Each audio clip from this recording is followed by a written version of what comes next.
Start हो गई है। ग्लास एकदम क्लियर हो गया।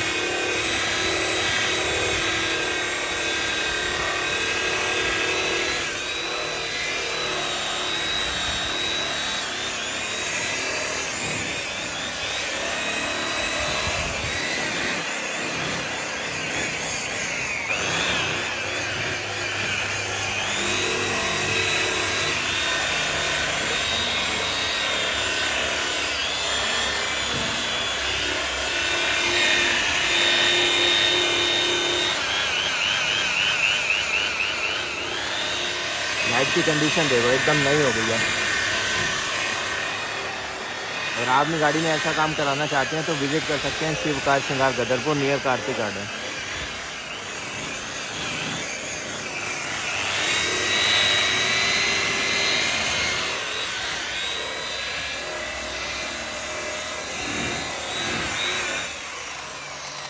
सफाई कर दी भाई।